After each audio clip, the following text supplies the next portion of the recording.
Je vais raconter une nouvelle, celle-là, je vais pas pouvoir aller au bout parce qu'elle me fait rigoler.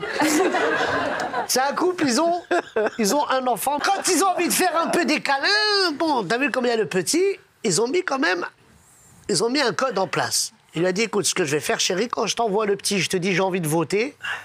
Ça veut dire que ce soir, c'est la fête. Il dit d'accord. Il envoie, il dit, il va voir ta mère, tu dis que j'ai envie de voter.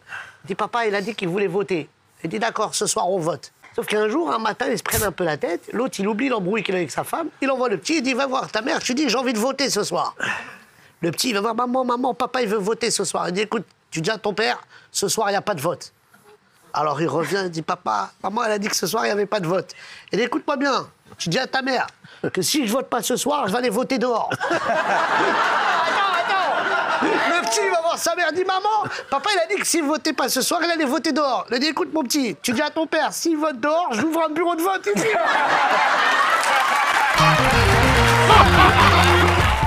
Ça se passe dans... C'est un mec qui rentre dans une banque, il prend 2 personnes en otage. Donc la police, le négociateur, ils essaient de calmez-vous, monsieur, sortez. Il dit non, ma vie c'est de la merde à cause de cette société, je suis énervé. Oh, de toute façon, je vais buter un otage. Il va, il regarde la femme, sa femme, elle lui dit... Enfin, il regarde la femme, il dit écoutez, je suis obligé de buter un otage. Elle dit écoutez, il n'y a pas de problème. Il dit mais comment vous vous appelez? Il dit je m'appelle Béatrice.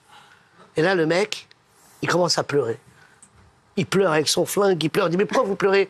Il dit, parce que mon ex, elle s'appelait Béatrice, et la pauvre, elle nous a quittés. Et le mec à côté dit, moi je m'appelle Marcel, mais dans le quartier, on m'appelle Béatrice.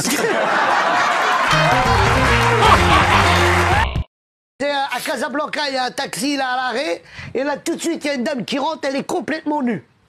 Elle rentre, elle s'installe derrière, elle est complètement à poil. Et le taxi, il est comme un fou, il regarde dans le rétroviseur. Et la dame, elle lui dit, mais écoutez, monsieur, pourquoi vous me regardez comme ça? J'ai jamais vu une femme toute nue. Il dit, non, je me demande juste, il est où l'argent pour que tu me payes la course? C'est un mec qui rend visite à son pote, qui est d'origine japonaise, il le rend visite à l'hôpital. Et il vient le voir, et il dit qu'on a grandi ensemble, on est des potes. Et d'un coup, le mec, il serre son pote japonais, il le serre fort. En petit, il est ému. Et le japonais, il fait, oh, oh, hey, ha, oh. Et il meurt. Donc lui, il est un peu dégoûté. Bon, il appelle, il y a la mère du japonais, sa petite amie qui vient. Il dit, écoutez, voilà, votre fils et votre mari, il est mort, mais il a eu une dernière volonté, mais je comprends pas le japonais, moi. Il dit, c'est quoi la dernière volonté? Il a dit, oh, ha, eh, oh, ha. Et là, il y a la mère, elle est tombée dans les pommes. Il dit, mais pourquoi elle est tombée dans les pommes? La japonaise, elle dit, ça veut dire, lâche-moi, je suis en train d'étouffer.